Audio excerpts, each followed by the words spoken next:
Or I'm happy. Don't laugh at me, Miss Doolittle. Don't you call me Miss Doolittle, do you hear? Liza's good enough for me. She breaks down and grabs him by the shoulders. Freddie, you don't think I'm a heartless gutter snipe, do you? Oh, no, no, darling. How can you imagine such a thing? You were the loveliest, dearest. He loses all self-control and smothers her with kisses. She, hungry for comfort, responds. They stand there in one another's arms. Now, while effective enough in performance, or at least it can be made so, this bit of fluff might have been written by any Hollywood hack. And the problem is not that Shaw was past 80 when he put it in, for Buoyant Billions proves that he could write better dialogue than this when he was past 90.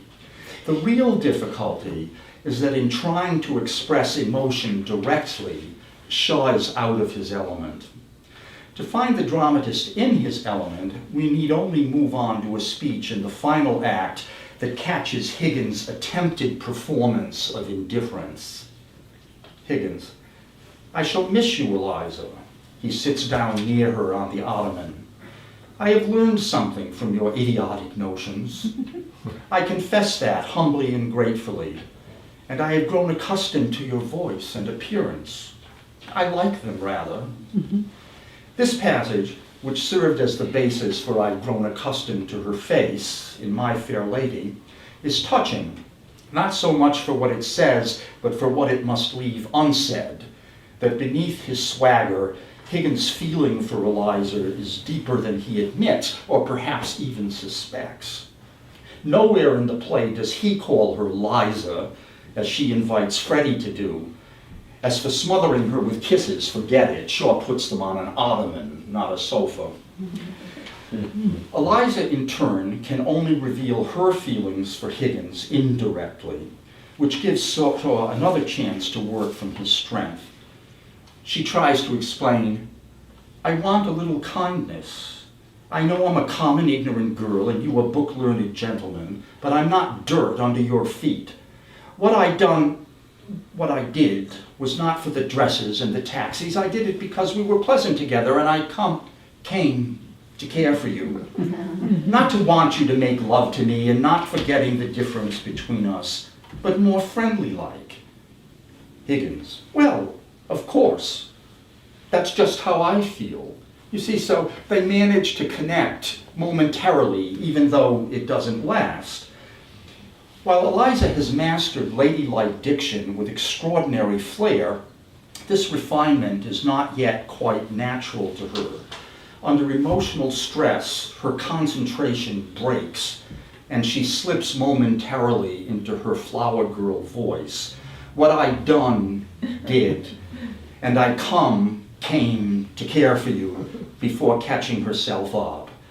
The problem here is not that we don't find emotion, but that it's not the emotion we expect. Both Higgins and Eliza are uneasy with their feelings. That Shaw cannot deal with embarrassment in real life doesn't mean that he cannot portray characters who cannot deal with embarrassment in his dramas. With his guard up, Shaw reveled to get as much theater as possible out of his reputation for being intellect without emotion, a giant brain with no heart, for so he is ridiculed by a figure in one of his own plays, by profession a drama critic, of course. In a letter written shortly after the start of World War I, he lamented to a friend, he did have a few, that at present I am a mere brain attached to a movable stand. 10 years later, he delivered a speech to help raise funds to provide for homeless women, in which his parody of himself as a man of the most extraordinary hardness of heart was his way of teasing his audience not to emulate him in that regard. Arguably his greatest play, the unsettling Heartbreak House, was written during the Great War. Evidence that Shaw was no dried stick is provided by his sorrow and anger at the loss, during the war, of several young men who were offspring of lifelong friends. Among these were the only son of William Archer, the famous translator of Ibsen, that was Tom Archer, with whom Shaw had played as a little boy. The only son also of the Abbey Theater's co-founder, Augusta Gregory, and perhaps most painful of all, another only son, the beloved B.O. of Mrs. Patrick Campbell, who was the first Eliza Doolittle on stage.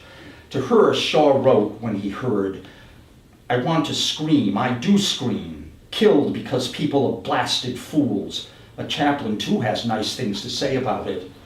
It is not his business to say nice things about it, but to shout, the voice of thy son's blood crieth unto God from the ground." And then Shaw adds, "Oh, damn, damn, damn, damn, damn, damn, damn, damn, damn, damn," the last of these scrawled in huge characters in longhand. Not great literature, nor was meant to be, but Shaw's anger arises from deep inner hurt. Nearing the end of his life, sometimes Shaw let his guard down more gently.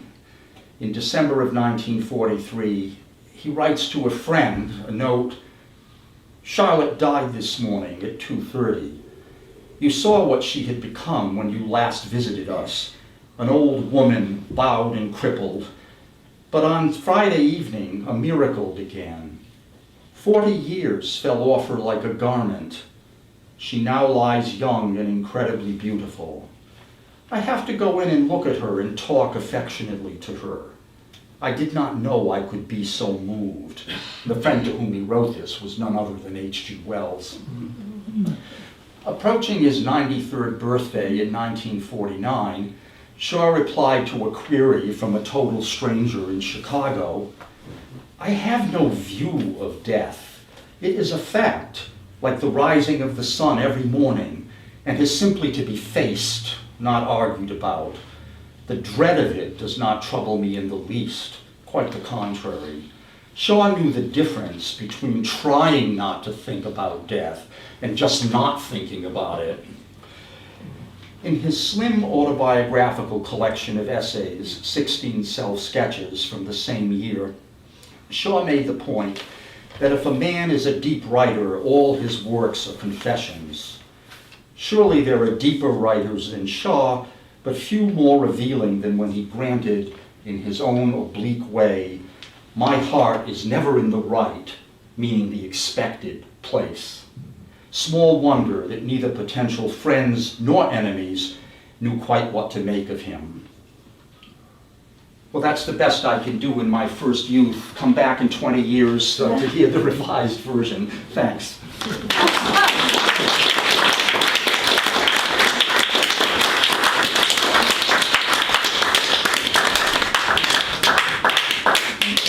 Will you take some questions, Al? Sure, be glad to. Questions? Anyone? Paul? You present a fascinating picture of Shaw, and a fascinating picture of, or sense of, the way in which he managed to keep control over his feelings. The difficulty that I guess I have imagining it is that he always know his feelings, or was there a kind of coldness, a characterological coldness that eliminated very powerful feelings? In which case, that's fine. But I'm just wondering about the portrayal you're giving of him. The connection that you make to the dramas is quite persuasive, but you're really focusing on the man and the mind, the subjectivity, you might say, and that's the part that I'm wondering about. You made me wonder about it. He's often divided up into a man in a mask, GBS, and Bernard Shaw. GBS being the mask, which he created being a very shy, awkward person in his early 20s. And I think he so much grew into that role that later on in his life, he himself may not have known the difference between the man and the mask. There is some evidence, not very plentiful or persuasive, that he was emotionally fixated on his early youth and never outgrew that. But he did learn to cope with it and to make it work to his advantage in some situations, obviously not in others. And of course, he was more than aware, as you can tell from what I quoted, that people thought of him as a rationalistic, emotionless machine. And he got some mileage out of that also by playing against it and pretending to think it was true and so forth. But that Shaw was an incomplete person emotionally, as the question you're raising. I think, yes, he was. Very likely. But yet all the quotations you gave from friends of his always insist on this, that he's the kindest of Right. persons. So maybe that's the only level of emotional attachment he could rise to, being kind, Mm-hmm. but not necessarily passionate, Mm-hmm. which is fair enough. Yes, that's still more than many people achieve. I agree. Peter? Yeah, that was a terrific talk. You mentioned Mark Twain there, Yes. but just what Mark Twain thought about Shaw in a specific instance. How about the other way around? What did Shaw think about Mark Twain? Is there any evidence of that? Oh, yes, Shaw commented on the same meeting and said that as a boy and a young man, this would be like in the 70s of the 19th century, he had read all Mark Twain's books and that he particularly loved Huckleberry Finn. And he made the remark to Mark Twain, which I did not quote because it wasn't directly relevant, that you and I have one thing in common, that we both say things as a joke, which if we said them seriously would get us hanged. So yes, he was very fond of Mark Twain, the writer, and enjoyed meeting him. Referred to that meeting later on several times. Others? Carl? Well, I like echo what Peter said. I thought it was a splendid talk. I much enjoyed it and was instructed by it. And I particularly think, that social psychologists often observe that there's a tendency that is quite common to human beings. It's the approval motive, the desire to be approved. And it seems that Shaw had that motive, but not directly. That is to say, he didn't strive to be approved directly, and I think that must have been what was putting people off. He didn't strive to be approved in the ordinary fashion. There's a singularity about him that he refused to give up, Right. kind of an edge, a critical edge, if you will, that he maintained resolutely, and that put him in a category in some ways by himself. And so people found him, perplexing to some degree, right? Because he was not like the rest of us in many ways. There's that approval, the dominance of the approval motive, which is so common to people. Yes. He didn't have in the ordinary fashion. Would you agree with that? He didn't strive to be approved directly. Mm-hmm. Yeah, there's definitely a character armor there. And I think, what you say is quite possibly right. His wife sounded, you just said one small thing about his wife, and I've forgotten what it was, so I can't make my question as sharp as it should be, I feel. However, she sounded to me, whatever it was that she said and you quoted, as a very able kind of person. And I wonder about that in their marriage. What does it look like to you, or does he show us how it looks? That they are kind of pretty able to be normal with each other. Yes,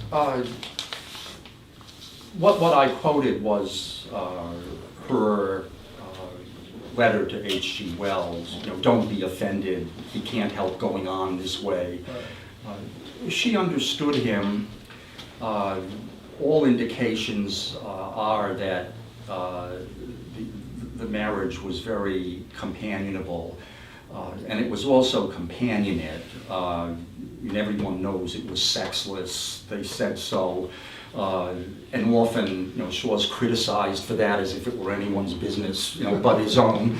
They had their own arrangement and were always together. And yeah, I think she was both a steadying influence and a leavening influence on him.